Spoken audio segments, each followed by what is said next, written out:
Bueno, pues muy buenas tardes.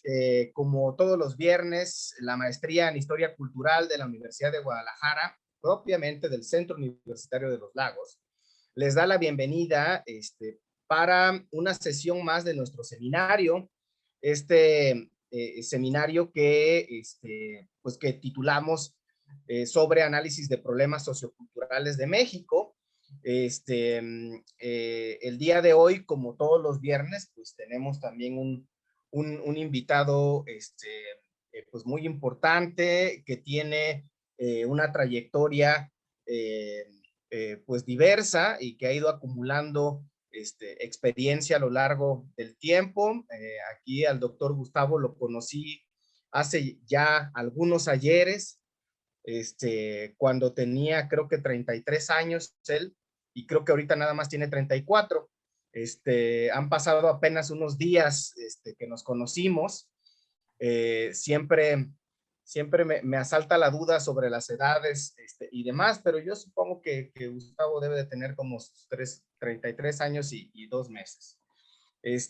Y es un verdadero placer pues tenerlo aquí y que se haya acercado, digamos, también a compartir su trabajo en este posgrado.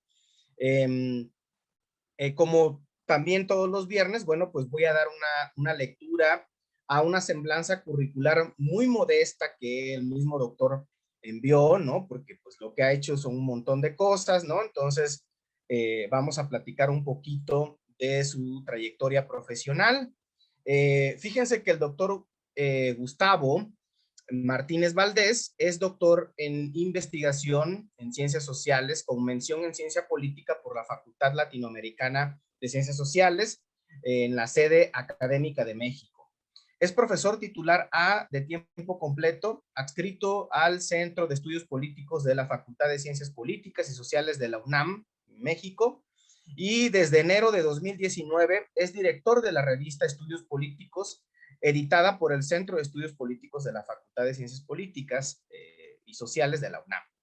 Sus principales líneas de investigación se centran en el estudio de los partidos y los sistemas de partidos a nivel subnacional, así como el comportamiento del voto en México y metodología de investigación. Gustavo es autor de varios artículos publicados en revistas académicas, así como capítulos de libros, y ha sido coordinador de 2 obras colectivas sobre los procesos partidistas y el realineamiento electoral. Recientemente se encuentra trabajando en la línea de investigación sobre la influencia de la reforma electoral que implementó el principio de la paridad de género en México sobre el comportamiento del voto por mujeres.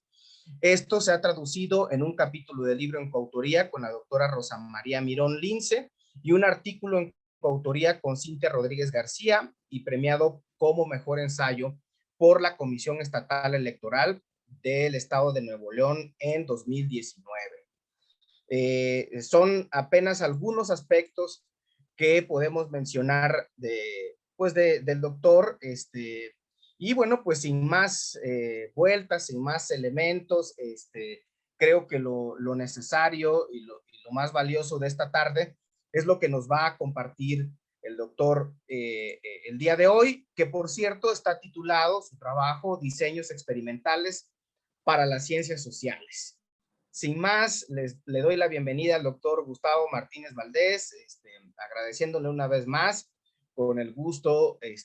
Bienvenido, doctor. Aquí tiene usted pues la gente que esperando que lo que usted va a compartir. Yo voy a estar aquí acompañando todo el proceso. Si hay alguna inquietud, necesidad, usted nada más grita y aparecemos como el genio de la lámpara. Así que bienvenido. Pues muchísimas gracias por la invitación. Gracias al doctor Luna Alfaro. Sí, tiene bastante tiempo que nos conocemos, pero espero que eso no demerite que el día de hoy les pueda decir algo medianamente interesante. Bueno, la invitación era para hablar sobre esto, análisis de problemas socioculturales, un poco lo que planteaba de inicio como propuesta era un acercamiento más metodológico sobre algo que me parece un enfoque novedoso, que no nuevo, sino que tiene básicamente la ciencia se ha construido de manera experimental. El asunto es que en algún momento nos olvidamos de las ciencias sociales, de estos métodos y de lo que permite conocer estos métodos, y sobre todo, pues, especialmente desde el ámbito de la ciencia política en el que me desarrollo yo, principalmente, el, los diseños experimentales se han vuelto una herramienta muy utilizada en América, en la ciencia política o en las ciencias sociales de América Latina no tanto. En México se está haciendo uso en algunos clústeres o en algunos lugares, se está haciendo este tipo de investigación. En el resto de América Latina hay unas redes un poco más extensas entre países, especialmente entre Chile y Argentina, tengo entendido. Pero, por ejemplo, en la ciencia política anglosajona, especialmente Estados Unidos y Europa también, pero especialmente Estados Unidos, están trabajando demasiado con experimentos, están encontrando nuevas respuestas a viejas preguntas de investigación. Y bueno, un poco la idea es, bueno, yo hacia donde voy es, he visto eso, lo he visto en algunos congresos en los que he podido participar en Estados Unidos, y me ha llamado la atención de irme adentrando a ello, he ido haciendo mis pequeños pininos al respecto, y me parece que es algo interesante, es una oportunidad interesante, no quiero decir que sea la panacea para hacer investigación, pero me parece que es interesante al menos conocerla. Y por ejemplo, el día de hoy, al día de hoy que estamos bajo este contexto de pandemia, pero especialmente que estamos en una etapa donde han avanzado los procesos de vacunación, me parece que pensar, al menos nosotros como analistas de la realidad social, pensar un poco en términos experimentales puede ser una nueva oportunidad para empezar a entender algunas otras cosas de cómo está funcionando el mundo. Y a lo que me refiero es, por ejemplo, hoy estamos sujetos a procesos de vacunación donde nos están aplicando distintas vacunas. No sé si a ustedes ya, pero a mí, por el lado de la parte docente de la UNAM, ya me vacunaron contra el COVID. Y, por ejemplo, a mí, a mi pareja, que también es docente, nos aplicaron la vacuna CanSino, y por ejemplo a mis padres que tienen más de 60 años les aplicaron la vacuna Pfizer, y tengo un hermano que vive en la frontera y se acaba de cruzar para vacunarse, y él le pusieron la vacuna Johnson. Y hacia dónde voy es, si lo ven de esta manera, hay distintas vacunas en el mercado o distintas vacunas en la sociedad. Nos están vacunando a todos. Resulta que las vacunas no todas proceden de la misma manera, no todas tienen la misma tecnología. Y el asunto es, bueno, ¿y cuál va a ser el resultado de eso? ¿Cómo lo entendemos?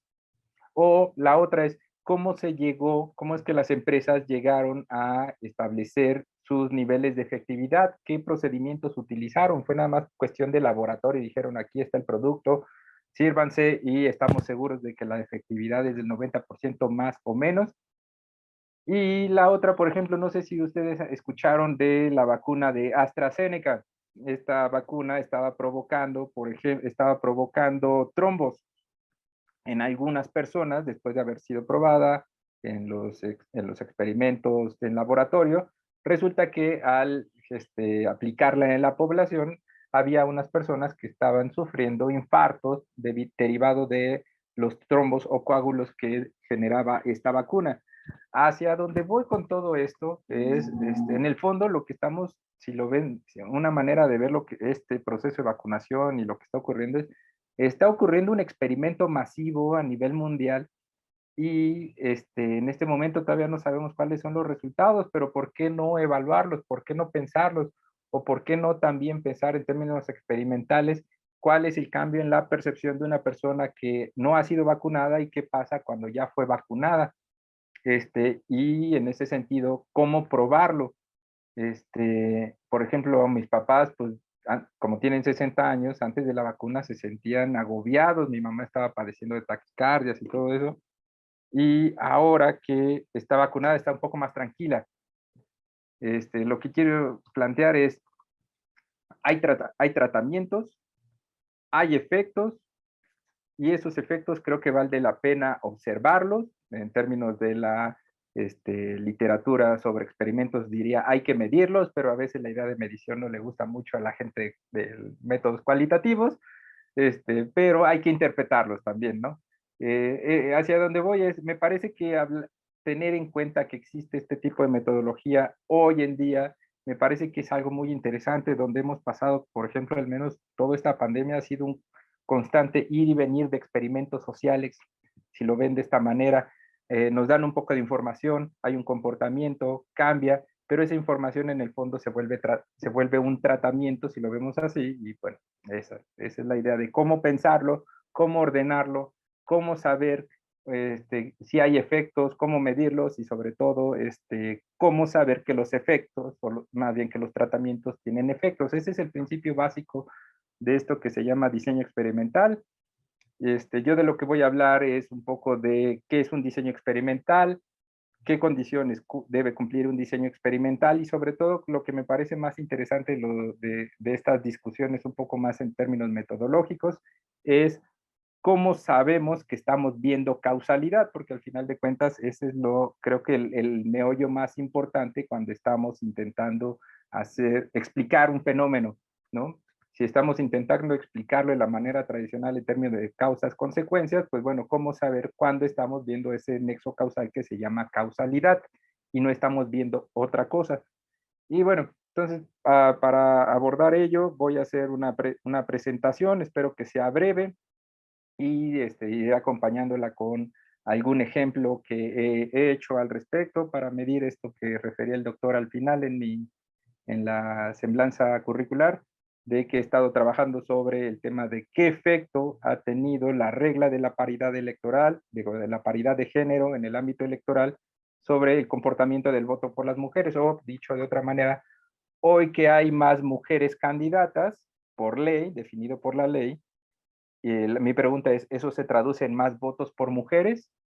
Y bueno, esa es un poco la respuesta que he intentado abordar de varias maneras. De una manera en que lo hice fue a través de un método experimental. Bueno, en ese sentido, lo que quería presentarles en un inicio es esto que se me acaba de perder. Acá está. Bueno, entonces, acá estoy. Muy bien. Y ahora lo que quiero compartirles es esto. Vale, pues entonces, como dijo el doctor Luna Alfaro, entonces en el momento en que vean algo que les llame la atención, también no duden en interrumpirme porque de repente se me olvidan las preguntas y entonces creo que es mejor en el camino, es cuando surgen las dudas. Bueno, Sí, doctor, entonces, aquí voy a estar pendiente, incluso también luego escriben en el chat y entonces ahí cada vez que quieras hacer un pequeño receso, o quieras preguntar o ir sondeando, yo te voy leyendo los comentarios muy bien, y así le vamos haciendo, ¿no? Ahí cuando tú digas, ahí le entramos claro ahí que sí. al quite y Perfecto. adelante, Bueno, muchísimas gracias. Y bueno, y me parece que también es una forma, esta idea de los experimentos, una forma de también repensar los problemas, en este caso socioculturales. Recuerden, esta parte es metodológica, no es solamente aplicada a la ciencia política, pero lo hago de esa manera porque ese es mi enfoque de partida.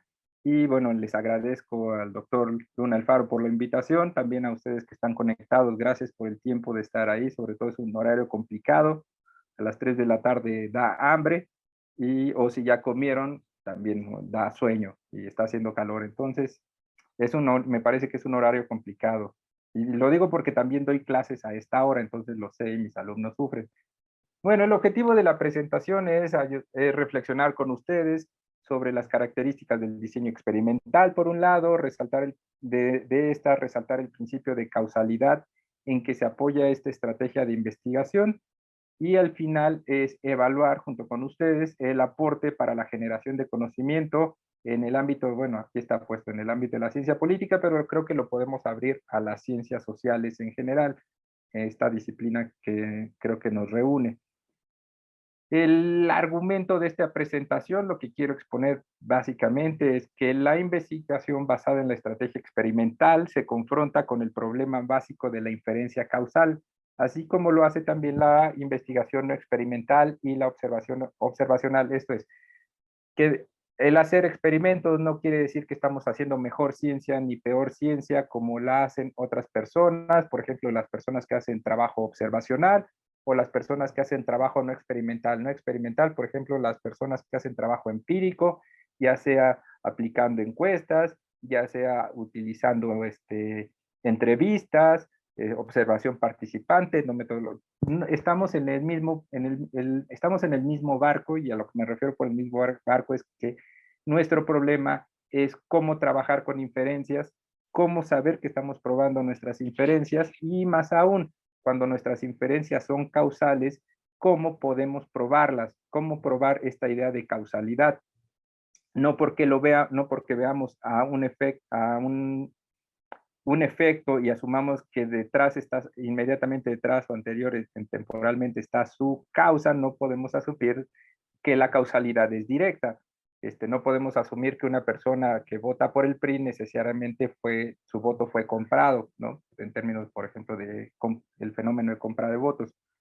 Ese es el argumento. Tenemos este problema básico de la inferencia causal, y el otro argumento es que los datos experimentales no hablan por sí solos.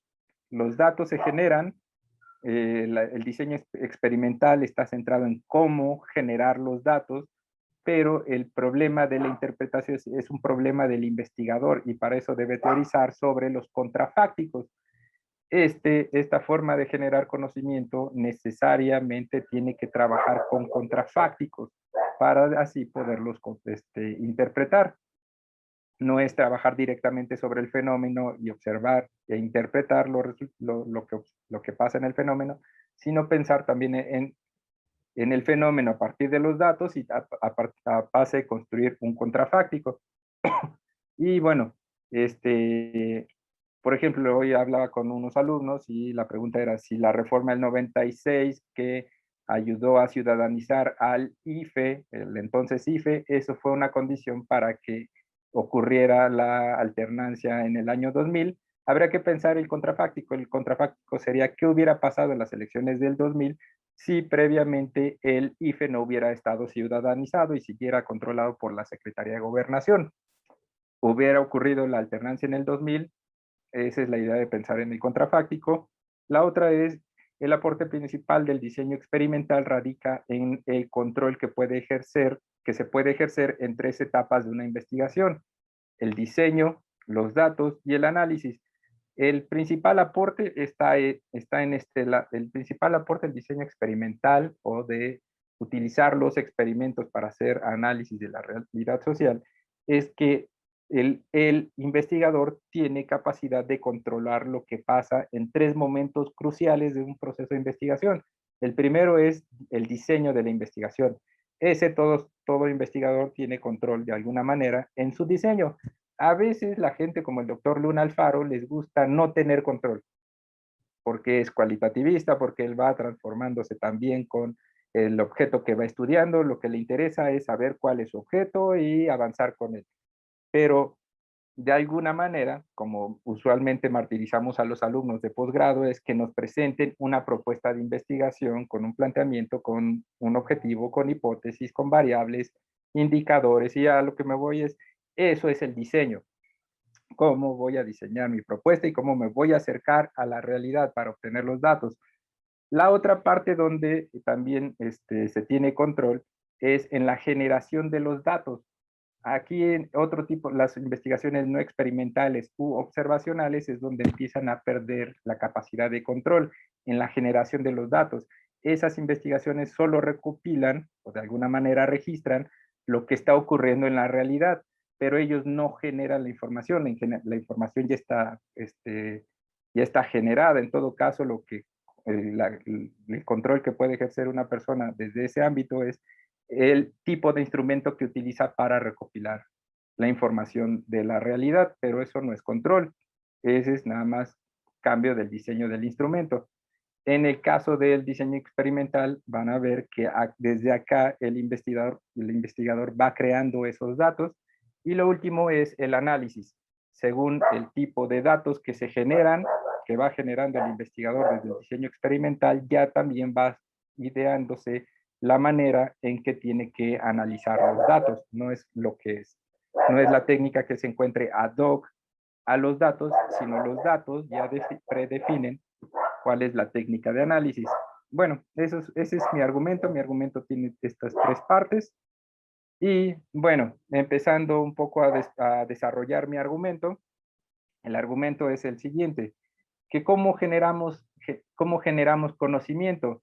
Bueno, la idea de generar conocimiento creo que es la misma en todos los ámbitos de la ciencia, no solo la ciencia social, no solo la ciencia política. Perdón, es el perrito que, que está alocado porque está No te la aspiradora allá preocupes. afuera.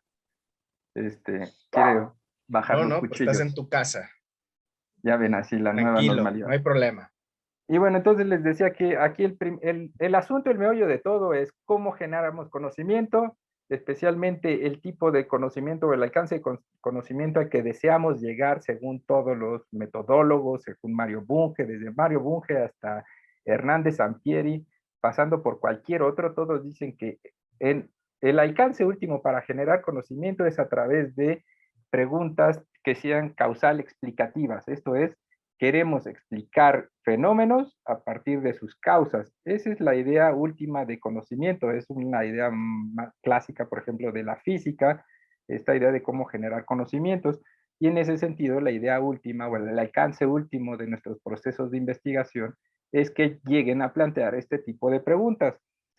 Para llegar a este tipo de preguntas, bueno, hay que avanzar en otros alcances de generación de conocimiento previo, por ejemplo, en investigación exploratoria, descriptiva, después correlacional, son antecedentes, pero lo que sí nos genera en última instancia el conocimiento básico de la ciencia, que es este conocimiento de las causas por sus consecuencias, son a partir de preguntas causal explicativas. Ok, si eso es lo último, resulta que en el fondo estamos hablando de cómo procede la causalidad o cómo interpretamos o cómo medimos la causalidad.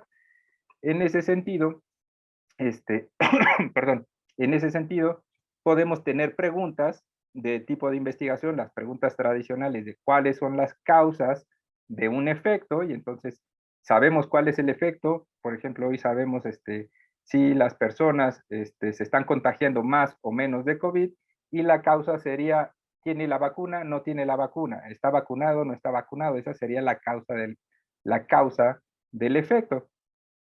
Hay otro tipo de preguntas que se llaman de efectos de causa, donde lo que analizamos son los efectos de causas y donde nos preguntamos cuál es el efecto de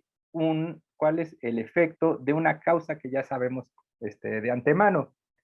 Estas preguntas también son de causal explicativas, pero la lógica avanza de manera diferente. Ya no va a indagar cuáles son las causas de un fenómeno, sino que ahora conocemos la causa y exploramos esta causa, qué fenómenos tendrá. Por ejemplo, la causa puede ser una reforma fiscal donde se aumente el tamaño del IVA al consumidor, pasamos del 15 al 25%. La pregunta va a ser, ¿qué efecto va a tener ese aumento en el IVA?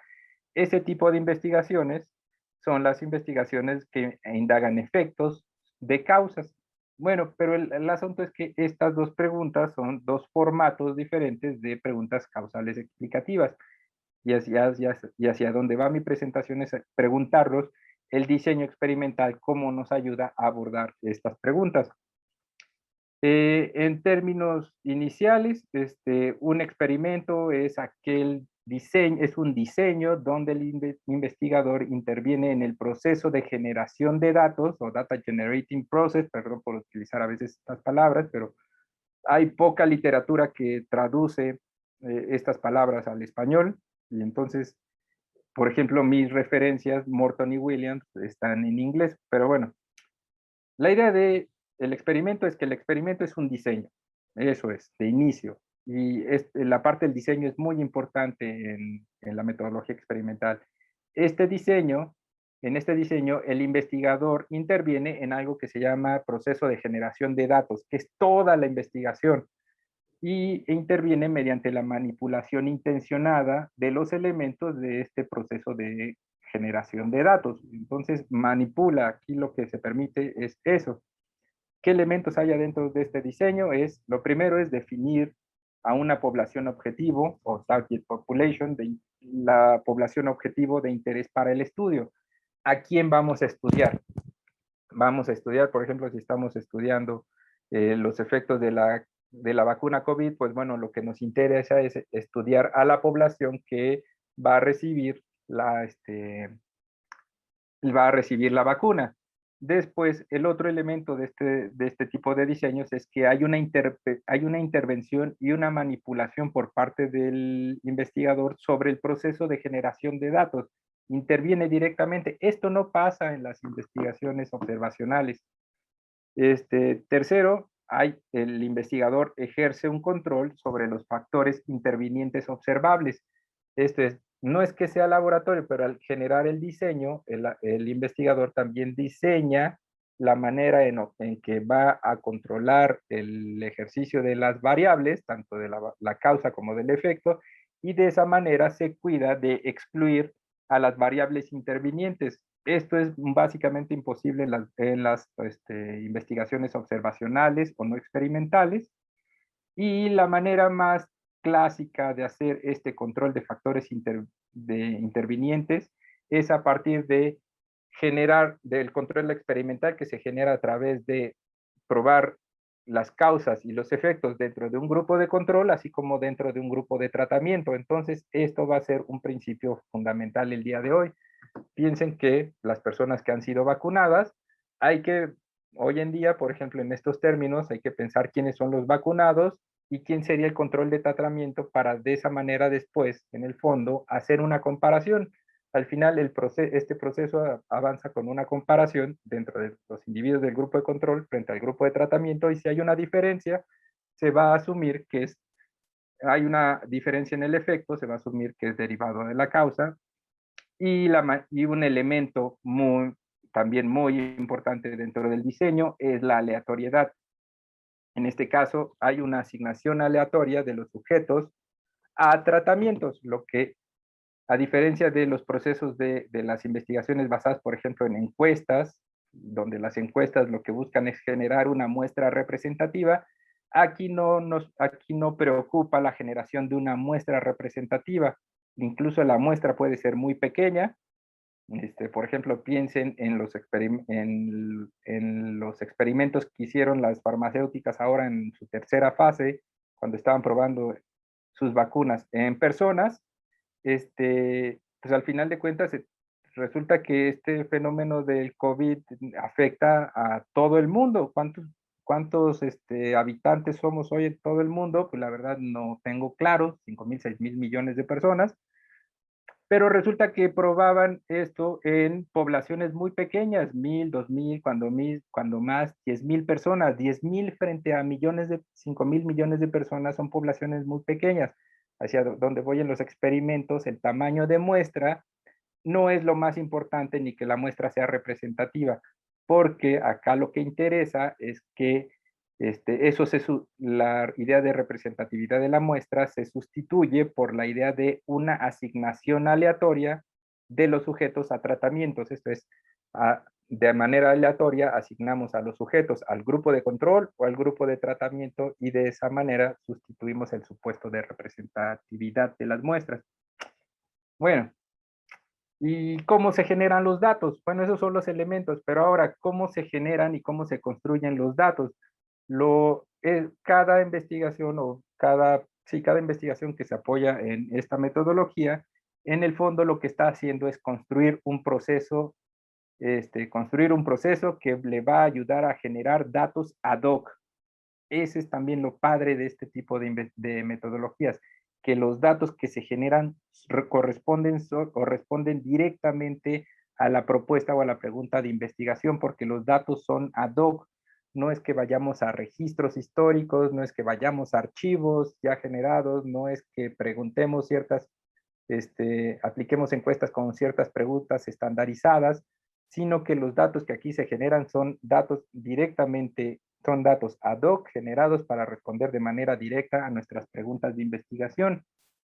Imagínense eso, ¿no? Tener esos datos ad hoc para responder a tus preguntas, pues no necesariamente ocurre en todas las investigaciones. Y bueno, entonces, ¿cómo se va creando todo esto? Esto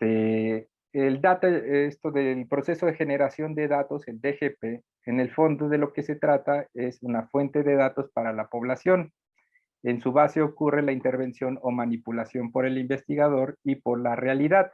Entonces, este proceso de generación de datos en el fondo es el conjunto de individuos que constituye a la población, todo el universo de las personas que tienen las características que nos interesa conocer.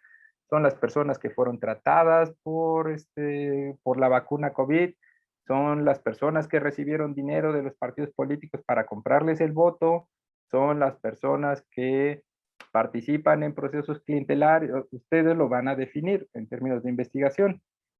Todo eso es el proceso de generación de datos. Todo eso lo va definiendo el investigador, pero de ahí va sacando algunos aspectos que le interesan. Por ejemplo, ahí se define cuál es la población objetivo, que se refiere al conjunto de observaciones generadas por el investigador y que es de interés para su análisis, o sea, de toda esta población, define quiénes son los que realmente le interesan, y luego de ahí experimenta con de la población objetivo, entonces se empieza a generar experimentos. Y de ahí, al aplicar experimentos, por experimento me refiero, empieza a aplicar tratamientos a unas personas y a otras no, y eso le permite generar datos experimentales. Estos datos experimentales son datos de la naturaleza, pero que de alguna manera el investigador manipuló para transformarlos de manera ad hoc a su pregunta de investigación.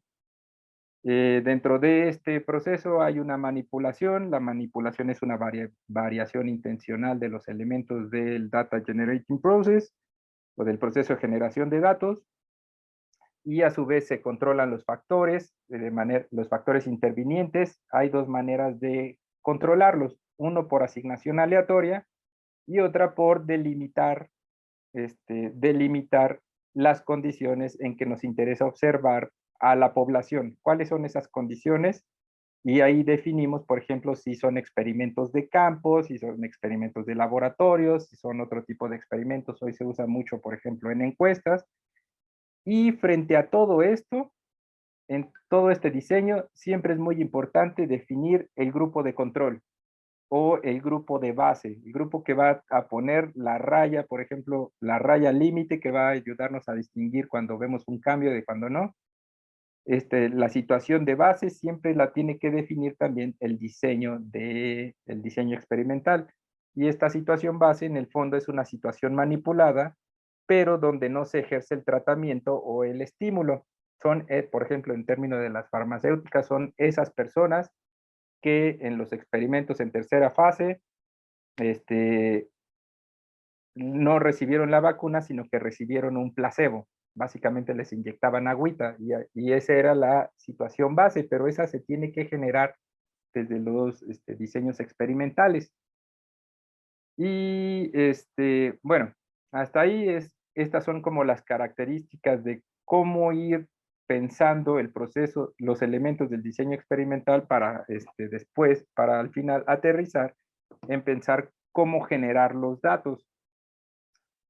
Otra cosa que hay que tener en cuenta es qué tipo de diseños estamos utilizando para así también tener en cuenta qué efectos vamos a medir. No es medir cualquier cosa por medirla o no es medir cualquier resultado reportado u observado, sino es tener en cuenta qué diseño estamos utilizando para después también tener en cuenta qué tenemos que medir.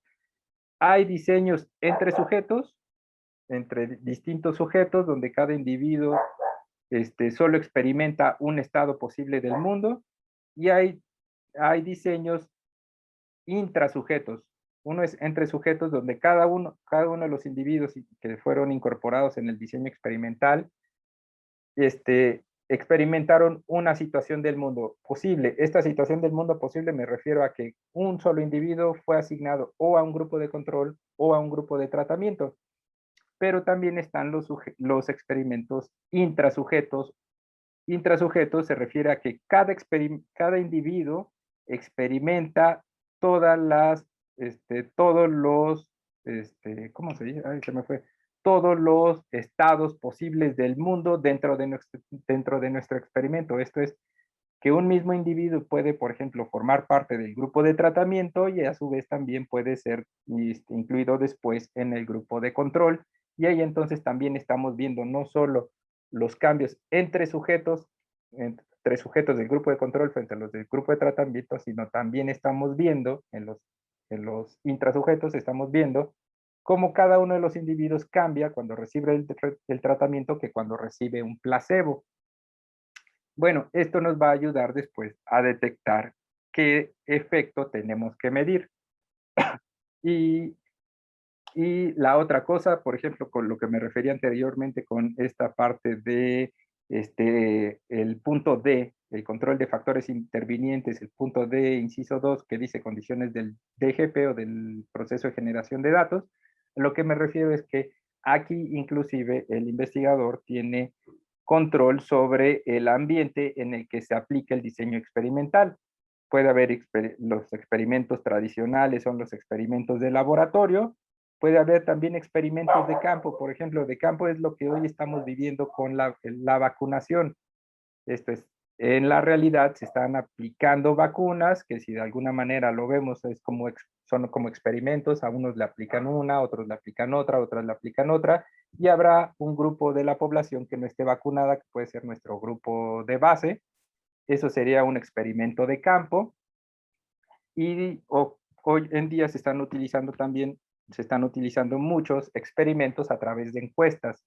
Encuestas se aplican, pero aleatoriamente a unos individuos se les aplican unas preguntas y a otros se les aplica una variación de esa pregunta y se ven y se evalúan al final las diferencias que hay de individuos a cada una de las respuestas. Bueno, estos son tipos de diseños y ya nada más para ponerles un ejemplo, si me dan chance, les voy a compartir algo que, por ejemplo, yo hice en algún momento de mi vida y fue esto. Fue esto vinculado a, permítanme, no va, esto, esto vinculado a lo que he venido analizando.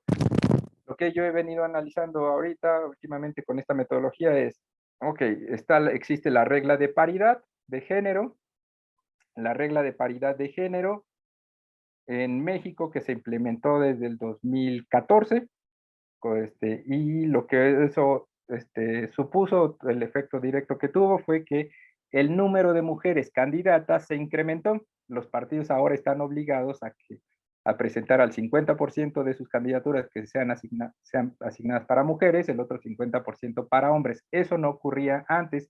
Lo que ocurría antes es que el porcentaje de mujeres candidatas era muy pequeño dentro de la lista de candidatos en general. Bueno, mi pregunta es, esa regla que aumentó el número de candidaturas para mujeres, ¿se está traduciendo en cuánto se traduce en votos? O ahora el tener más mujeres en la boleta, ¿eso no se traduce en más votos o no? ¿O en menos votos? Y bueno, nada más lo que quiero mostrarles es esta gráfica. En esta gráfica, por ejemplo, lo que yo hice fue fue un experimento. En el experimento lo que hice fue simular boletas electorales. Diseñé 3 boletas electorales, diseñé 3 junto con una alumna de licenciatura en la facultad, diseñé 3 boletas electorales, de alguna manera nos pirateamos el diseño del INE, y lo que hicimos es que en los recuadros de los partidos políticos lo que poníamos eran fotografías de hombres y de mujeres. Eran 10 recuadros y le pedíamos a los sujetos de experimentación, en este caso nuestros conejillos de indias fueron puros alumnos de la Facultad de Ciencias Políticas, hay una población como creo que 2.000 alumnos o 3.000, no fueron todos, fueron 300 encuestas, 300 boletas las que aplicamos, y la manera en que estaban diseñadas las boletas era, les decía, eran 10 recuadros y le pedíamos a los alumnos que marcaran un solo recuadro y en cada recuadro había la imagen de un candidato. La diferencia estaba en el sexo de los candidatos, hombre o mujer, y hacia donde voy es, en la gráfica lo que ustedes ven son 3 pares de barras, en la barra de la izquierda, la que se llama baseline o situación base, ahí lo que hicimos fue diseñar una boleta electoral donde solamente había una mujer y había 9 candidatos o 9 imágenes de hombres que se presentaban como candidatos.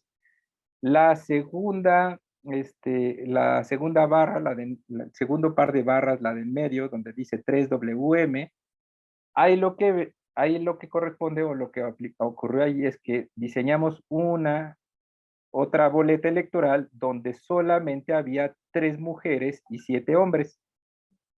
Y el último par de barras donde dice equity o 5WM, quiere decir 5 mujeres, y esa boleta, a nuestra manera de diseñarlo, representaba el principio de equidad de género. Era una boleta donde había 5 imágenes de mujeres y 5 imágenes de hombres. Y entonces lo que le pedíamos a los alumnos es que votaran.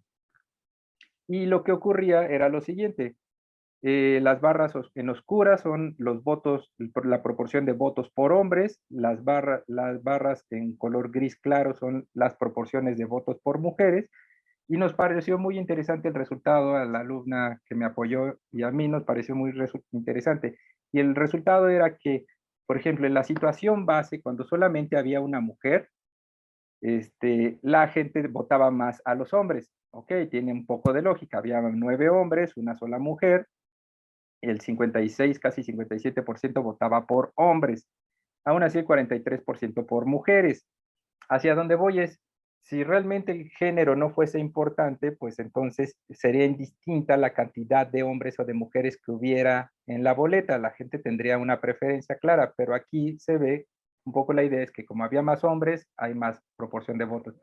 Pero cuando empieza a haber más mujeres, lo interesante es que las barras se empiezan a invertir y el porcentaje de mujeres empieza a incrementarse, al grado de que cuando hay 5 mujeres en la boleta, el porcentaje de votos se incrementa mucho más, se incrementa casi al 80% de la votación. Hacia donde voy es en la boleta donde se pasa de 1 a 3 mujeres o donde se duplica la cantidad de mujeres, así como de 3 a 5 también se incrementa, el porcentaje de la proporción de voto por mujeres también se va incrementando, y eso lo que nos hacía entender es que aumentábamos el tamaño del tratamiento. El tamaño del tratamiento ahí sería la cantidad de mujeres en la boleta, y a su vez se iba incrementando la proporción del voto por mujeres. Este fue un pequeño ejercicio que hicimos en la facultad y me pareció bastante interesante en su momento, y ahora tengo que buscar la manera de publicarlo porque no lo he hecho, pero este es un poco lo que quería mostrarles. Y bueno, para ir intentando cerrar el argumento que les planteaba, es una cosa es el diseño, otra cosa es los datos que se van generando, pero ahora viene la parte interesante de cómo entender que está ocurriendo la causalidad ahí adentro. Y para entender la causalidad en los diseños experimentales hay que entender que parten de un supuesto teórico metodológico. Y este supuesto se llama el modelo causal de Rubin o Rubin Causal Model. Y lo que dice este modelo es que asume que el efecto causal del tratamiento para cada individuo se corresponde o se mide como la diferencia entre las elecciones de los individuos cuando están en diferentes estados del mundo. Esto es, si vemos una diferencia en el comportamiento de los individuos cuando comparamos el grupo de tratamiento frente al grupo de control, teniendo controladas todas las variables intervinientes, entonces podemos asumir que esa diferencia se debe solamente al tratamiento que se ha aplicado. En el ejemplo que les mostré, el tratamiento era la cantidad de mujeres en la boleta. Si el tratamiento no hubiese sido, no hubiera tenido un impacto, entonces las diferencias de la votación por hombres o por mujeres hubieran sido indistintas. No se debiera haber observado esa tendencia que observó. Y en el fondo, lo que aquí se asume es que la diferencia entre y1 menos y0, que y1 sería el grupo de tratamiento, Y0 el grupo de control. En el fondo, si asumimos que su resultado, el resultado que se traduce en D o delta de la diferencia es una variable aleatoria, entonces eso quiere decir que podemos usar la estadística para generalizar las inferencias o los resultados que vemos derivados de estos experimentos. Y, y ya espero no confundirlos mucho con esto. Lo último que voy a decir al respecto es esto. Más bien, de la parte del medio hacia abajo de esta diapositiva, lo que se observa es esto que se llama el supuesto de estabilidad del valor de tratamiento, o SUDVA en sus siglas en inglés. Lo que quiere este supuesto es importante tomarlo en cuenta para el momento de evaluar la causalidad, y lo que quiere decir este supuesto es que cada tratamiento que aplicamos a cada individuo, este tratamiento solo debe aplicar al individuo que le estamos aplicando el tratamiento, porque si un tratamiento lo aplicamos a un individuo, pero también el efecto le llega a otro, entonces el tratamiento no está bien aplicado. Y después, cuando estimamos los promedios de las diferencias o los promedios de los tratamientos, se tiene que asumir en el fondo que el tratamiento es homogéneo entre los individuos. Esto es, que todos reciben el mismo tratamiento en la misma magnitud. Porque si hay variaciones dentro de los diseños experimentales, entonces se está haciendo mal el experimento y esta estabilidad no se lleva a cabo, no se cumple el supuesto de estabilidad. Y si no se cumple el supuesto de estabilidad, entonces la causalidad está alterada.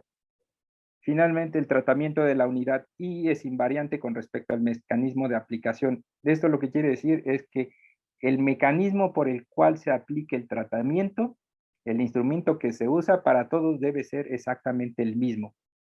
Y finalmente, todos los estados posibles del mundo deben ser observados. Esto es que si al menos trabajamos con un grupo de tratamiento y un grupo de control, los dos grupos tienen que ser claramente identificables y medibles en unidades comparativas o comparables entre sí.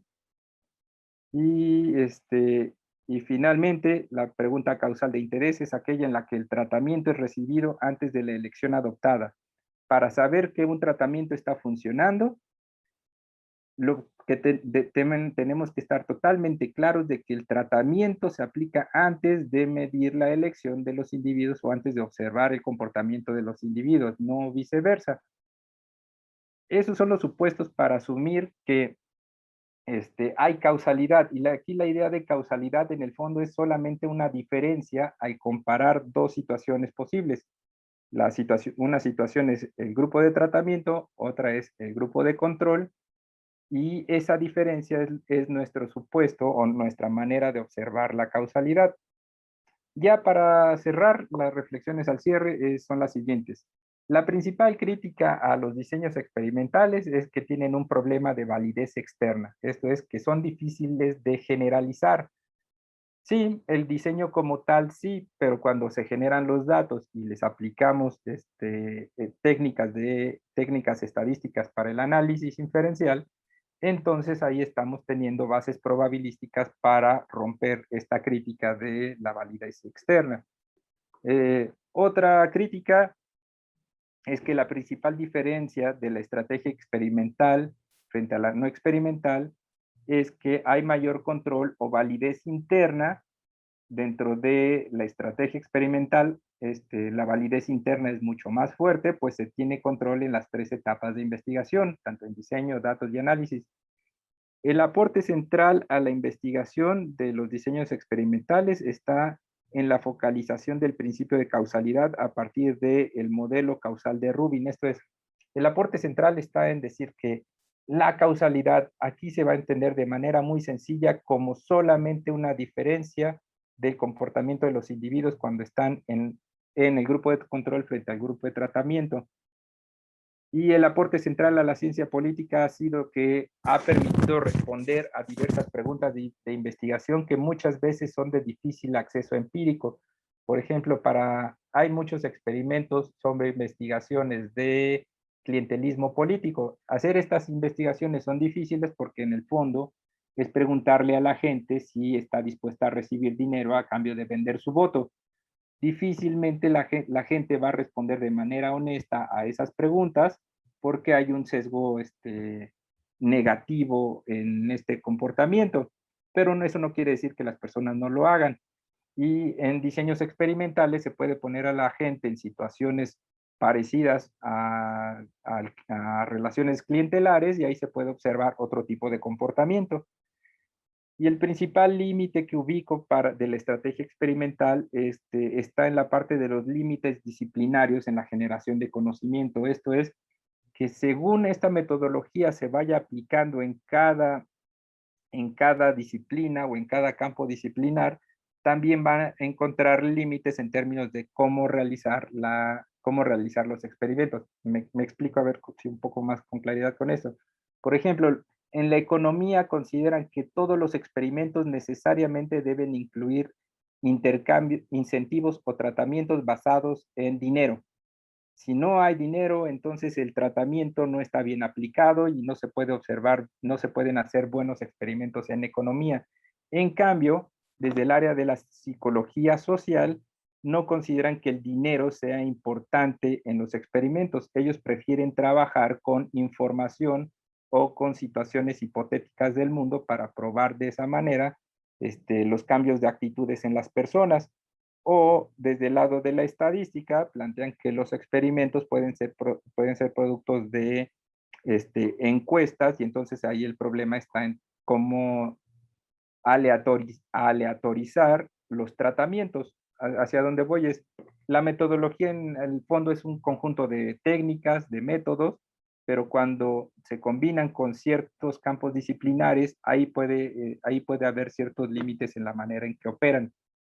Y y una última reflexión, una última crítica que se le hace a los diseños experimentales está en que muchas veces la crítica está en que como los diseños experimentales no trabajan con pruebas, con muestras representativas, por ejemplo, en mi caso yo trabajé solamente con estudiantes, entonces lo que dicen es que eso evita que los diseños experimentales, los resultados de los diseños experimentales sean generalizables y por ende lo que se produce en un experimento no necesariamente nos ayuda a entender lo que pasa en el mundo. Sin embargo, la respuesta que se da desde la metodología experimental es una respuesta ligeramente diferente y es parte de otro supuesto. Y el supuesto es que si los tratamientos son constantes, siguen las reglas de estabilidad que se decía ahí como SUDVA, siguen las reglas de estabilidad y se aplican y se identifican bien los grupos de tratamiento y grupo de control, un tratamiento se asume que va a ser tratamiento y que siempre va a tener el mismo efecto independientemente del individuo en el que se aplique. Si el tratamiento se aplica de una manera constante y se espera que tenga un resultado específico, ese resultado tiene que ocurrir sí o sí en cualquiera de los individuos en que se aplique, sea hombre, sea mujer, sea niño, sea adulto mayor, etcétera, etcétera, porque el tratamiento es eso, es un efecto directo que se espera que tenga un resultado específico. Y bueno, espero que esto les haya dicho algo nuevo y quedo a sus preguntas. Muchas gracias. Muchas gracias, doctor. Ahorita me viene a la mente ahí varias inquietudes e interrogantes a partir de lo que tú investigas. A reserva de que alguien quiera participar y exponer alguna pregunta, digamos en el chat o bien prender el micrófono para preguntar o cualquier otra cuestión ahí que quieran ustedes. Marina, estás levantando la mano. Adelante. Buenas tardes, gracias. Bueno, son varias cosas, espero no perderme. Primero, agradecer mucho. Generalmente, para mí, en lo personal, las cuestiones metodológicas son mi coco y siempre le he sacado la vuelta. Estudié letras y entonces cada que era algo de teoría o metodología, yo pensaba deliberadamente porque no eran así como cosas que me encantaran.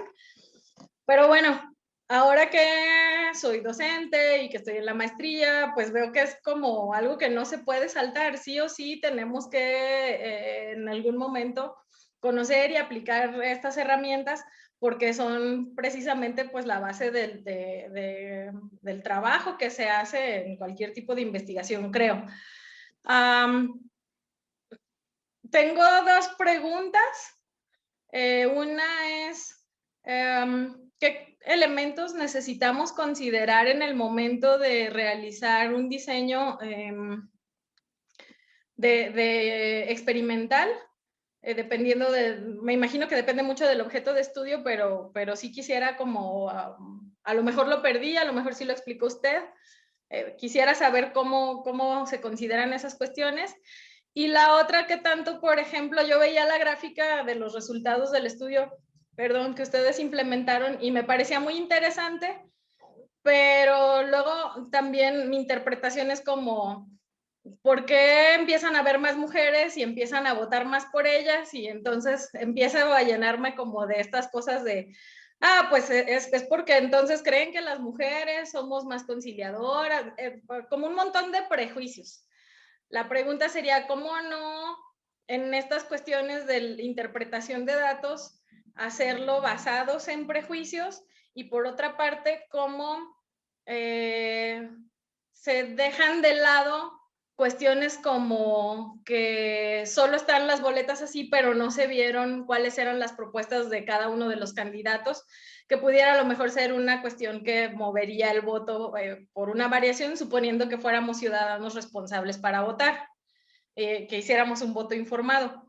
Y bueno, ya un comentario por último, yo creo que muchos caímos en las ciencias sociales para evitar las matemáticas, y yo veía todos estos simbolitos y recordaba que luego nos llevamos ahí un coco porque pues no, siempre terminamos enfrentándonos a la estadística y a todas estas cuestiones, pero le agradezco mucho porque sé que esto es como una probadita de algo que es mucho más amplio, pero sí abre un panorama sobre qué es lo que necesitamos hacer para fundamentar bien nuestras investigaciones. Y gracias.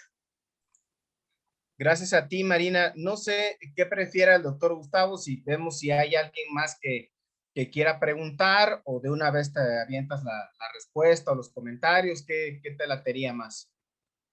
Yo, como mi memoria es a muy corto plazo, yo prefiero mejor aventármela así de ping pong, Sí. pero ¿quieres esperar un poquito más? No, pues si no avanzo con lo de Marina y a ver si entonces en ese sentido Perfecto, alguien más genera otra idea.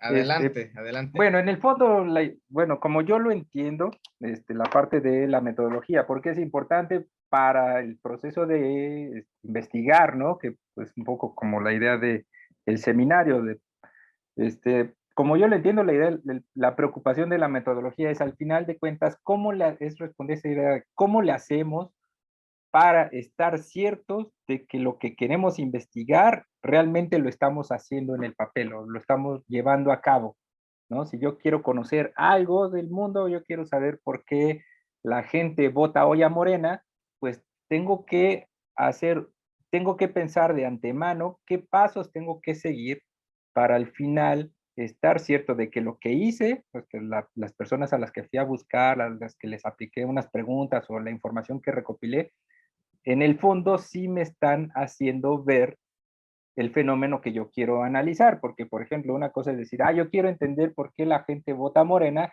y acabas haciendo un diseño donde te vas a hacer entrevistas a las personas y les preguntas por qué odiaban al PRI, y si odiaban al PRI, si eso fue lo que las llevó a votar por Morena. En el fondo no estabas viendo las razones de votar a Morena, sino que lo que estabas viendo es por qué la gente no le gustaba el otro partido político. Esa es un poco la idea que entiendo yo de metodología. ¿Qué pasos debemos seguir para que lo que queremos abordar en el fondo sí lo acabemos haciendo? Y esto lo vinculo con la primera pregunta que me hiciste. ¿Qué elementos a considerar en la parte del diseño experimental? O sea, cuando empiezas a pensar qué vas a analizar.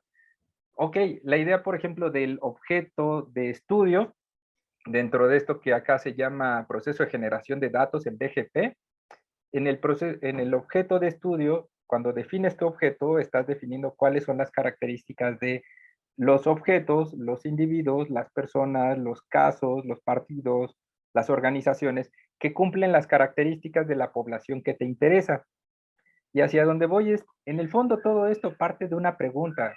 ¿Qué es lo que quieres saber? Si tienes clara la pregunta, entonces de ahí vas a derivar, o sea, tienes clara cuál es tu pregunta de investigación, entonces de ahí vas a derivar cuáles son los individuos o los casos que van a integrar tu población de estudio y de ahí vas a seleccionar a unos individuos.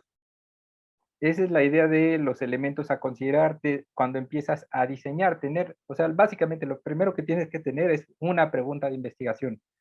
Pero recuerda, para construir una pregunta de investigación no es nomás sentarse en el baño unos minutos y empezar a pensar y que ya sale algo, sino que tienes que empezar a pensar al menos desde acá, cuáles son las variables que vas a incluir en tu pregunta de investigación, qué relaciones estás evaluando entre tus variables y a su vez tienes que empezar a identificar cuál es la población sobre la que estás trabajando para observar esas variables.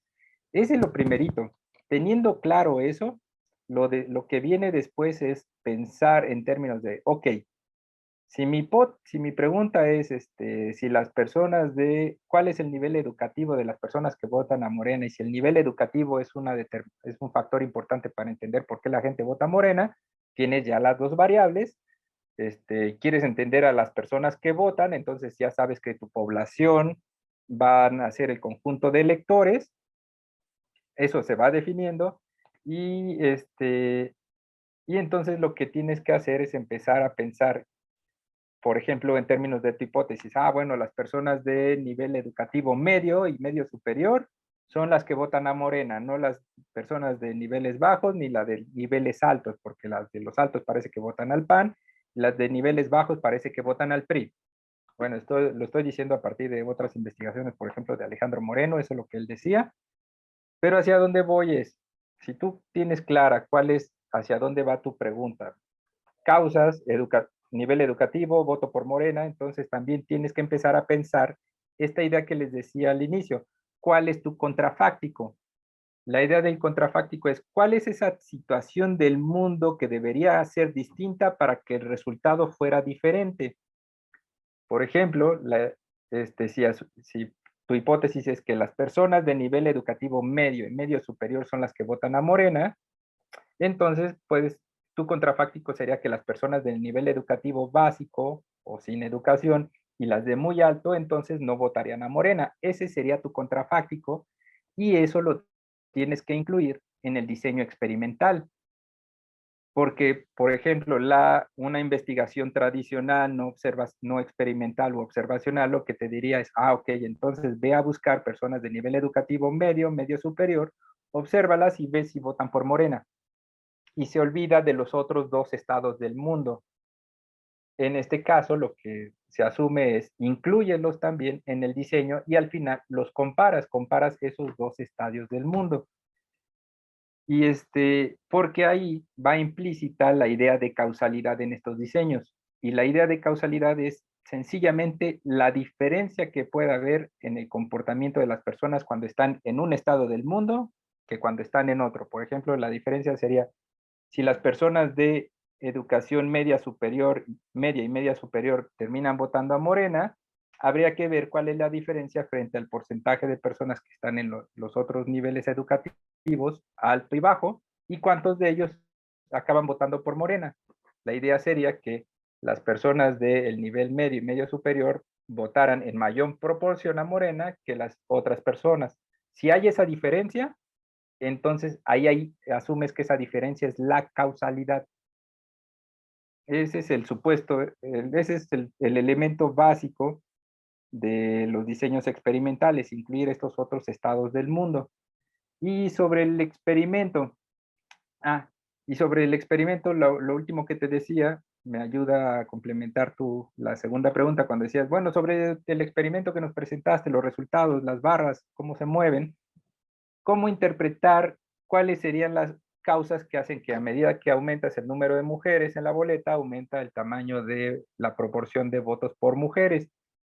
Ese es por un lado, como entendí la pregunta, y ahí lo que te diría es, mira, desde la parte de diseños experimentales, esto que se llamaría como los mecanismos causales, identificar los mecanismos causales o la interpretación de por qué a más mujeres en la boleta, más voto por mujeres, encontrar esa relación sería el mecanismo causal o la parte interpretativa.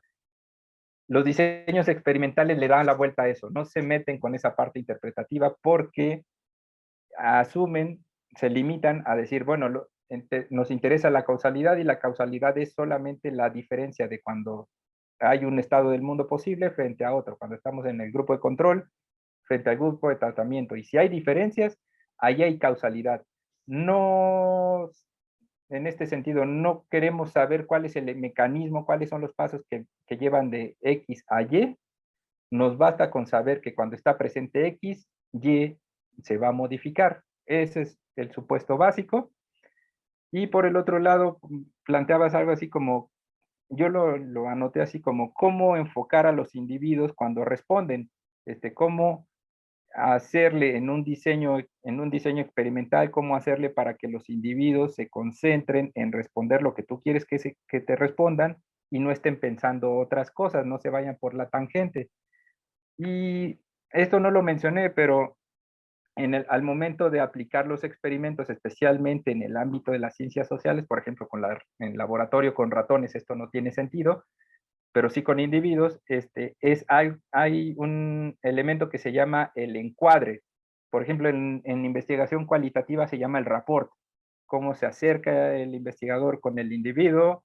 Bueno, acá no hay rapport, pero acá lo que hay es algo que se llama encuadre, y la idea del encuadre es cómo le presentas al individuo cómo le presentas el instrumento con el cual le vas a aplicar el experimento. Por ejemplo, lo que nosotros, mi alumna y yo hicimos en este experimento es que cuando llegábamos con los alumnos, nos presentábamos de esta manera. Tomando en cuenta que cuando hicimos esto, no era época electoral. Entonces los alumnos no tenían como muy presentes a los partidos políticos, pero sabían que hay partidos políticos. La otra es, les decíamos a los alumnos, encuadrábamos el experimento como un experimento donde estábamos midiendo la imagen de los candidatos, porque lo que les mostrábamos eran, en los recuadros había fotos de candidatos, de hombres y de mujeres. No había nombres, no había siglas de partidos, era solo el recuadro y adentro la imagen. Y entonces lo que les planteábamos a los alumnos era, queremos saber cuál es su opinión sobre la imagen del candidato ideal. No les decíamos nunca si estábamos midiendo si iban a votar por hombres o mujeres, porque eso podía haber sesgado los resultados. Sería políticamente correcto votar hoy en día a más mujeres que a hombres, pero para romper ese sesgo le dijimos, estamos midiendo imagen de los candidatos, voten por el candidato que consideren que tiene la mejor imagen. Entonces, hacia donde voy es, el encuadre es muy importante. Hay una forma de encuadre donde se asume que puede incluirse un pequeño engaño al sujeto estudiado. Eso a veces es permitido, pero tiene algunos problemas éticos. Pero bueno, esas son otras discusiones. Pero el encuadre es lo que ayuda a que el que responde no empiece a generar otras interpretaciones más allá de las que el analista quiere. Pero en ese sentido el analista tiene la ventaja de definir cuál va a ser el encuadre de antemano. Él ya sabe para dónde quiere llevar a las cabras. Pero bueno, espero haber respondido. Hay control, ¿no? Uh-huh. Con esta referencia que planteabas, pues hay control y hay un alto grado de posibilidad de que se obtenga lo que el investigador desea, ¿no? Exactamente, porque lo que se busca lograr con estos diseños es asegurar la validez interna. Ahí estamos preocupados. La validez interna es que realmente estés midiendo lo que quieres medir y que la relación que estás buscando entre variables la puedas observar alejada de cualquier otra influencia. No es tanto la validez externa, la capacidad de generalización de los resultados, sino la validez dentro del diseño, del experimento. Muy bien. Pues fíjate qué interesante, ¿no? Digamos que tendríamos las interrogantes propias, dice Marina, que gracias. Pues, por ejemplo, yo en este caso para nosotros supongo que sería muy interesante ver las imágenes que presentaron ustedes, ¿no? Las figuras, los rostros y demás, ¿no? Como para tratar de reflexionar todos estos temas, por ejemplo, que tienen que ver con el género, ¿no? Con, con los racismos, clasismos, ¿no? Con los ideales y demás, ¿no? Digo, ahorita yo ignoro cuáles puedan ser los perfiles, por ejemplo, del tipo de estudiantes que ustedes convocaron para contestar este tipo de instrumentos, ¿no? Que también sería un factor interesante, como una metainterpretación, pues algo que iría más allá, ¿no? Y que desde luego no buscaba el estudio, ¿no? Pero que daría otros chances, ¿no? A pesar de eso, es interesante la respuesta, ¿no? O resultado más bien, ¿no? A mayor participación de mujeres, ¿no?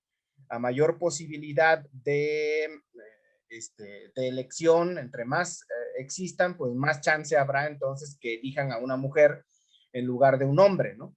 Y eso creo que es parte del resultado que sugiere ahí algunas vetas interesantes, ¿no? Del tema de paridad, creo que es el que estás abordando, ¿no, doctor? Sí, así es. Sí, sí, aquí el asunto es que también las variables intervinientes se cuelan por cualquier lado. Ya ves que incluso en la investigación cualitativa sabes que ahí están, no te preocupas por ellas, te las encontrarás en algún momento y las recuperarás y las interpretarás, entonces como que se olvidan, pero acá, desde este lado, es un martirio constantemente las variables intervinientes porque pueden que Claro. estén presentes y generen un efecto, y si esas son las que generan el efecto, tal vez no era el tratamiento la mejor variable. En este caso, por ejemplo, recordando el ejercicio que refieres que apliqué con lo de las mujeres, nos dimos cuenta en algún momento que las imágenes podían también generar sesgos, entonces no tengo a la mano un diseño de la boleta, si quieren se los comparto después, pero intentamos controlar la imagen también que poníamos en cada boleta, controlando de que todos los candidatos estuvieran vestidos parecidos, con traje sastre, básicamente, traje sastre o camisa. También intentamos controlar la tez, el color de tez de las personas que salían en las imágenes, que fueran como medio morenas, muy tipo chilangos, no sé cómo llamarlos de otra manera, no afrodescendientes, tampoco personas rubias, sino que todas de cabello oscuro, medianamente oscuro o castaño, de tez clara, porque también era un factor que se podía colar por ahí, que hubiera algo de racismo o discriminación, también se podía colar, entonces para controlarlo, pero a lo que voy es, en estos términos, eso lo podíamos controlar, teniéndolo en cuenta, podíamos buscar la manera para reducir ese sesgo. Y bueno, esos son de los aportes de este diseño. A mí me interesaría rescatar, digo, a reserva de que alguien quiera también hacer algún comentario, ¿qué pasa con, o no sé qué experiencia tienes en estos contextos, digamos, de alta peligrosidad para el caso mexicano, ¿no? Aunque no lo estés buscando, pues, aunque procures tener todos los controles posibles, habidos y por haber, ¿no? Se ha presentado algún caso, ¿no? De repente donde se intenta ya aplicar el instrumento y demás, y sucede una anomalía, algo ahí,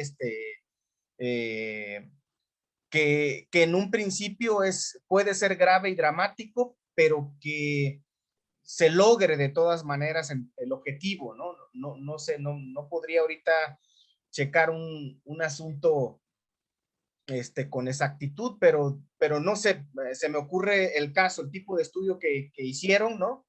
Pero que de repente la gente se moleste o comience entonces una inquietud en donde comienza a observar algún resultado y entonces diga eso no es cierto, o por qué están tratando de hacer esta cuestión, o mejor no voten por tal gente, etcétera, ¿no? Que la gente, que ustedes disparen algo, ¿no?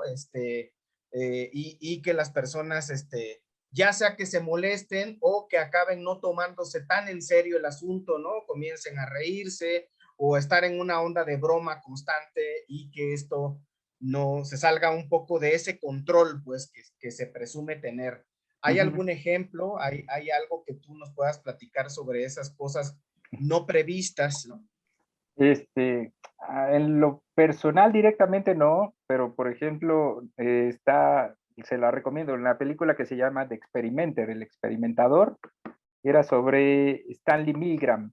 Y Milgram es reconocido en las ciencias sociales porque desde el conductismo y desde la psicología social hizo algunos experimentos, y su experimento más conocido fue el de las personas que lo que él quería medir era el totalitarismo, el efecto del totalitarismo, por ejemplo, del cual discute Hannah Arendt de manera filosófica. Él lo quiso medir de manera experimental, y el experimento era evaluar cuánto es que las personas estaban dispuestas a seguir órdenes, aun cuando seguir órdenes significara hacerle daño a otra persona.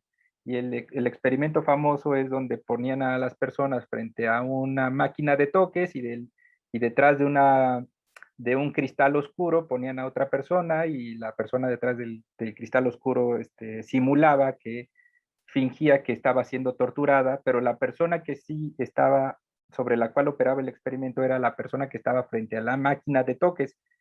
Y la idea de autoritarismo, vean lo abstracto del concepto, autoritarismo, ¿no? O totalitarismo, ¿cómo lo mides? Aquí lo medían como, en como cuántos pasos, en términos de aumento de choques eléctricos, estaba dispuesto a dar cada una de las personas cuando recibía una orden. Y entonces lo que encontraron es que como el 65% de las personas llegó al nivel más alto del shock eléctrico. En el fondo no había shock, lo simulaba la otra persona, pero la otra persona gritaba de no, ya para. Hacia donde voy es que al final lo muestran en esta peli, pero está documentado, y hay otras películas, por ejemplo, otra que se llama El Experimento, que hubo una versión alemana y luego una norteamericana. Hacia donde voy en estos dos ejercicios, del experimentador de estos shocks eléctricos, o la película El Experimento, que está basado en un experimento que se hizo en un sótano en la Universidad de Stanford, recreando una situación de una prisión, pero donde los individuos eran estudiantes. En el fondo, al final, los experimentos le dejaron daños psicológicos a las personas que participaban. Por ejemplo, las personas que participaron en el experimento de Milgram no creían que eran capaces de infligir tanto dolor a una persona, pero lo infligieron, y cuando se dieron cuenta de que lo habían hecho, entraban en un problema psicológico muy profundo. O en el caso del experimento el investigador de Stanford se llamaba Zombardo, y si lo buscan en internet están los archivos del experimento y están los videos originales de ese experimento, y ahí se vio cómo las personas en el experimento, las que simulaban ser prisioneros y las que simulaban ser policías, transformaron su psique, y se transformaron a tal grado que adoptaron los roles. Allí era un estudio sobre roles, adoptaron los roles y entraron en problemas, en conflictos. Unos lastimaban a los otros y los otros quedaron con una psique de persecución. Hacia donde voy es, puede tener efectos. ¿Cómo controlarlos? Es difícil, pero por ejemplo, algo que ocurre en la academia norteamericana, eso sí lo sé, y europea, es que antes de la aplicación de un experimento, el experimento se pasa a aprobación de un consejo científico, y el consejo científico hace una preevaluación, evalúa los posibles riesgos y da el permiso o no para realizarlo.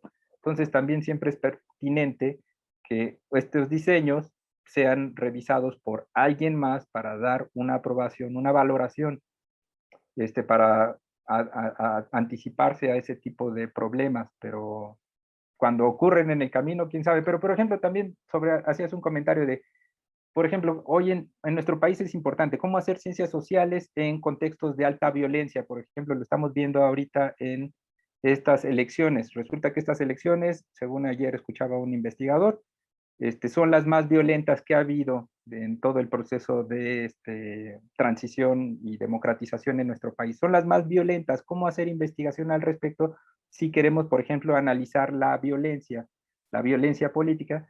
Me parece que los experimentos son una buena alternativa para no ir al campo, a ese lugar donde nos podemos exponer, y, por ejemplo, en otro ambiente recrear una situación simulada con ciertos criterios que pudieran reproducir algo parecido a la violencia que queremos experimentar y llevarlo a cabo y de una manera más segura.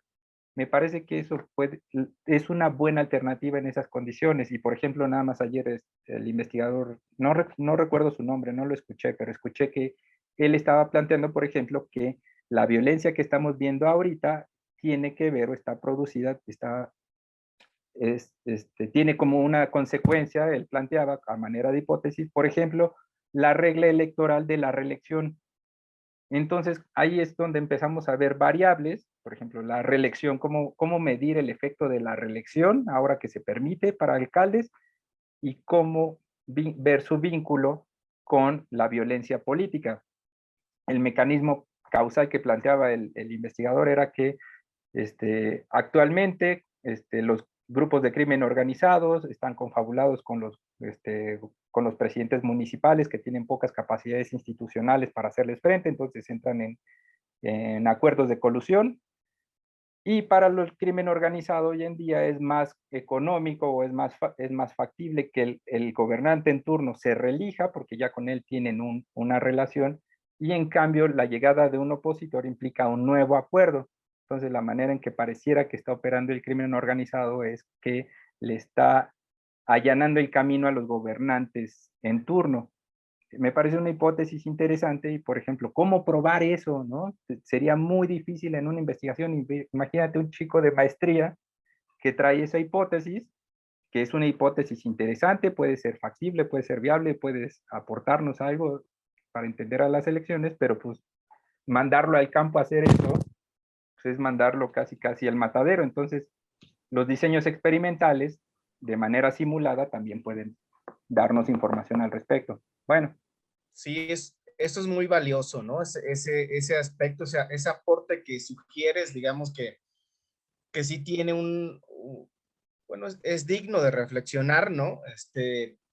Y bueno, peor aún ahora con el tema de la pandemia, digo, si no nos vamos muy extremo, ¿no? O sea, si no te mata la bala, te mata el virus, ¿no? Vaya comentario, de sí. estos de superación personal, pero bueno, este, eh, y entonces se vuelve más interesante y hasta importante, ¿no? El hecho de que se puedan hacer estos espacios, como mencionas, ¿no? Simulados, tratando entonces de recurrir a gente, por ejemplo, que ya está vacunada, ¿no? Que su riesgo es menor, ¿no? Que tu sola presencia no les cause la posibilidad de una infección, ¿no? O ya sea que uno lleve el virus o bien te lo peguen, ¿no? Entonces, bueno, ese tipo de escenarios se me hacen muy, muy interesantes, muy valiosos, ¿no? Eh, y que a veces, como bien mencionas, ¿no? Sobre todo al inicio de la exposición, ¿no? Desde este lado, que a veces no sé qué tanto estoy de un lado o ya no tengo ningún lado, ¿no? Pero sí cuestionamos mucho, digamos, estas otras posiciones, porque a veces en realidad no conocemos a profundidad cómo se hacen, ¿no? O sea, como diría Marina, aunque no es su posición, ¿no? Pero al menos en mi caso, pues yo nada más veo números, ¿no? Fórmulas y demás, y ya me comienza a doler la cabeza y ya me comienzo a rascar el cuero cabelludo y todo el rollo, ¿no? Porque pues, mitad de mi cerebro no se me desarrolló para poder entender este tipo de cosas, ¿no? Sus complejidades y las maneras entonces en donde que no solamente te exige, digamos, este chance de entender el razonamiento matemático, ¿no? Sino también, como lo mencionaste, de otros idiomas, ¿no? En este caso, el inglés, por ejemplo, ¿no? Para entender quiénes hicieron este tipo de metodologías. Ahorita me viene a la mente, ¿no? Que pues dicen los puristas, ¿no? Para entender filosofía, pues hay que aprender alemán, pues para entender a los principales filósofos, por lo menos más contemporáneos, ¿no? O si quieres aprender música, pues habrá que irse o estar con cierto tipo de personajes, porque ahí salió todo, ¿no? Y en este caso, bueno, pues es acercarse, digamos, a las escuelas norteamericanas principalmente. Yo supongo que hay otras más, ¿no? Supongo que los ingleses también tienen lo suyo, qué sé yo, ¿no? Y ese acercamiento y esos lugares, pues es también donde se mueven las cosas, ¿no? Entonces, bueno, aquí el doctor Gustavo nos está poniendo supongo que es el link del experimento que nos mencionas, que además es como una película que también ahí se plantea constantemente y que además se reproduce en otra película contemporánea que procura copiar un poco el esquema de la novela del ensayo sobre la ceguera. No sé si lo has llegado a checar tú, Gustavo, o alguien más, ¿no? En una película que hace poco hicieron, en donde sale Gael García y no me acuerdo qué otros actores o actrices, ¿no? Donde se supone que todo el mundo está ciego, ¿no? Porque hay como un virus invisible y no sé qué, y entonces todos se quedan de repente atrapados en un espacio, y en apariencia, pues la gente se vuelve una sola, ¿no? Porque está padeciendo el mismo problema, pero acaban reproduciendo lo mismo que hacen fuera, ¿no? Incluso se presentan casos de abuso sexual, ¿no? Y otras circunstancias, pese a no saber con quién están tratando, ¿no? O sea, solo se dejan llevar, digamos, solo por el tono de la voz, ¿no? O por lo que se imaginan que les representa a la otra persona. Y al final reproducen, pues, lo que eran probablemente, ¿no? Sí, Cuando veían, aunque cuando les llega a la vista, por ejemplo, ¿no? Les viene entonces ese escenario moral, ¿no? Que ya nos platicaste un poco, ¿no? De decir, chale, pues si yo en una situación normal no hubiese hecho esto, ¿no? Si yo soy bueno, ¿no? ¿Por qué llegué a tal situación, no? Bueno, pues ya ahí tendríamos que tener a psicólogos y demás personas que nos expliquen, pues, por qué uno es lo que es, vaya, pero bueno, sí, sobre esto que nos acabas de poner, no sé si, o sobre lo que acabo de sí. platicar, no sé si nos quieras compartir otra Bueno, cosa. sí, nada más rápido para decirles que lo que les subí como vínculo, como enlace, es el archivo de la Universidad de Stanford sobre el experimento de la prisión. No, pero pero sobre ese experimento se inspiraron para hacer dos películas, una alemana, una norteamericana, pero lo que yo les puse es el archivo original y ahí si acceden pueden ver los documentos del investigador, creo que se apellida Zombardo, incluso las grabaciones originales, ahí están y están bien interesantes y está la explicación de cómo pensaron el diseño del experimento, qué querían medir, qué querían observar, cuál era el planteamiento, o sea, está documentado, padre. Bueno, pues, Sí, Doc, a ¿usted mí cómo ve? no, pues yo aquí podría seguir platicando y preguntándote mil cosas porque de repente hay cabezas ahí inquietas, pero me viene a la mente también todos estos temas de conspiración que actualmente la gente dice, ¿no? Con el COVID y otras cosas más que están íntimamente vinculadas a la cuestión política, por ejemplo, ¿no? Incluso el tema de cómo supuestamente también tenemos un comportamiento de consumo de cualquier cosa, ¿no? La manera en que nos impacta y que ni bien acabamos viendo, por ejemplo, un comercial o algo así y al rato nos da ganas de consumir eso de una manera que podríamos presumir inexplicable, pero probablemente hay mucha gente que ha estudiado lo mismo que usted, doctor, nomás que está en estos escenarios donde las cosas se tienen que comercializar, ¿no? Y entonces, quién sabe, víctimas de qué experimentos somos constantemente, ¿no? Y no me quisiera poner más paranoico porque pues al rato, quién sabe de qué me vayan a tachar, pues aquí nada más estoy jugando, ¿verdad? Pero, pues antes de despedir al doctor, eh, ¿quién pensaría el efecto de los lentes? Eh, No, no sé, es como a manera de pregunta. Aquí está Rebeca también. Es que Rebeca puso un comentario donde en el caso del experimento en la cárcel de Stanford, el que le dieran lentes, esos lentes de gota, como los de Bien. Jim Morrison, que se lo dieran a las personas que ocupaban el rol de policías, resulta que ese fue un factor importante para deshumanizarlos y transformarlos en policías, en asumir su rol en este experimento o en este juego. Y eso de alguna manera también los hizo más violentos, pero hacia donde voy es, muchas veces no sabes que esa es una variable interviniente hasta que no la mides, hasta que no la observas en el juego. Y bueno, eso lo Claro. puedes ver ahí. Pero Muchas bueno, gracias. no, ¿Hay no, alguien no, más gracias. que quiera?